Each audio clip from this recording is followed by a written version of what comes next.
देश में जो माहौल चल रहा है, कई सालों से चल रहा है, जो एजेंसीज हैं उनको एक टूल की तरह, एक औजार की तरह, हथियार की तरह इस्तेमाल किया जा रहा है। कोई भी विपक्ष का नेता, कोई भी विपक्ष का कोई लीडर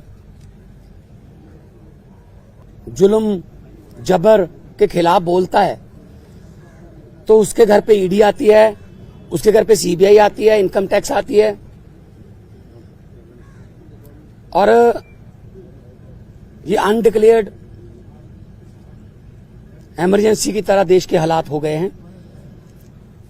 ये बात आज मैं इसलिए कह रहा हूं कि यही बात आडवाणी जी ने कही थी कि अनडिक्लेयर्ड इमरजेंसी वाले हालात हो जाएंगे, तो आज हालात वही हैं।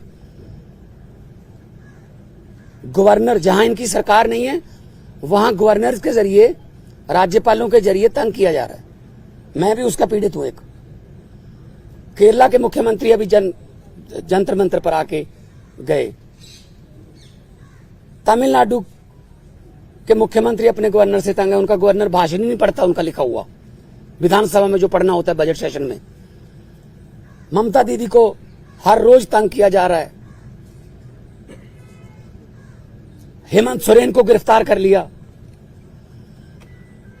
दिल्ली में अरविंद केजरीवाल साहब को जब भी कोई काम करते हैं एलजी टांग अड़ाता है बीच में। सुप्रीम कोर्ट के जरिए सरकार चलानी पड़ रही है। हम भी सुप्रीम कोर्ट में पहुंचे हुए हैं। आरडीएफ का पैसा 5500 करोड़ रूरल डेवलपमेंट फंड का पंजाब का रोका हुआ है। नेशनल हेल्थ मिशन का पैसा रोका हुआ है।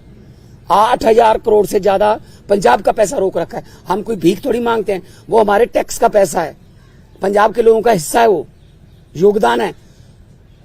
फिर गवर्नर्स के जरिए सुप्रीम कोर्ट में मुझे जाना पड़ा गवर्नर के खिलाफ कि जी बजट सेशन नहीं होने दे रहे। सुप्रीम कोर्ट में स्टालिन जी सुप्रीम कोर्ट में, केरला के मुख्यमंत्री सुप्रीम कोर्ट में, अरविंद केजरीवाल जी, हर बात पे सुप्रीम कोर्ट में जाना पड़ रहा था। सुप्रीम कोर्ट के 5-0 के बेंच ने कहा सर्विसेज जो हैं वो अरविंद केजरीवाल जी के पास, सरकार के पास रहनी चाहिए। सुप्रीम कोर्ट का 5-0 का फैसला नहीं माना। उसी दिन ऑर्डिनेंस जारी करके कहते नहीं, अरविंद केजरीवाल को काम नहीं करने देंगे हम। क्या अस्पताल बनाने वाला, आज दिल्ली में अस्पताल बनाने वाला, जिसने पूरे देश में हेल्थ क्रांति लेके आई, पैरासीटामोल की छोटी सी टैबलेट से लेके 40-50 लाख जो टेस्ट है फ्री हैं। आप लोग भी जाते होंगे, आपके रिश्तेदार, भगवान ना करे कोई ऐसी बीमारी हो। अस्पताल बनाने वाला जेल के अंदर सत्येंद्र जैन।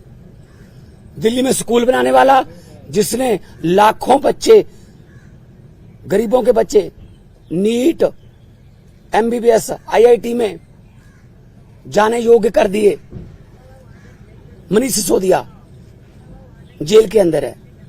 राज्यसभा में संजय सिंह अंदर है। अभी अरविंद केजरीवाल साहब को ले गए। मतलब मुझे समझ नहीं आती कि देश में लोकतंत्र है कहां है। टीवी पत्रकार कोई अगर ऐसी रिपोर्टिंग कर दे, पत्रकार को पकड़ के लेके जाते हैं। कोई यूट्यूबर के बारे में, कोई यूट्यूब वाला कोई बोल दे कुछ, उसके लिए कानून लेके आए, ये आपका कंटेंट जो है ये भड़काऊ है, हेट स्पीच माना जाएगा इसको। हम तो काम की राजनीति करते हैं, हम नाम की राजनीति नहीं करते।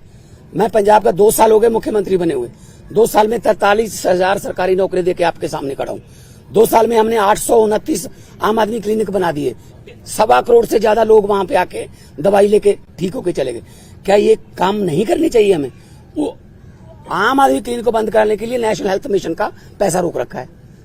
ये ना बनाओ जी। फिर 26 जनवरी की परेड में पंजाब की झांकी नहीं हुई। क्यों जी? आजादी में 80% योगदान हमारे बुजुर्गों का, हमारे पुरखों ने कुर्बानियां दी। और 15 अगस्त और 26 जनवरी आप पंजाब के बिना मना लोगे? कैसे मना लोगे? How dare you are. किसने, वो खोते कौन है शहीद भगत सिंह की झांकी को, जिसमें शहीद भगत सिंह, करतार सिंह सराभा, लाला लाजपत राय, मदन लाल ढींगरा, जलियांवाला बाग का कांड, जिसमें वो थे झांकी में, उनको रिजेक्ट करने वाले ये कौन होते हैं? ये भगत सिंह से बड़े हो गए, जिन्होंने देश लेके दिया, अब उन्हीं के खिलाफ कर रहे हैं। मुझे तो ये शक है, अगर इनका बस चले तो ये राष्ट्रीय गीत जन गण मन से पंजाब का नाम निकाल देंगे।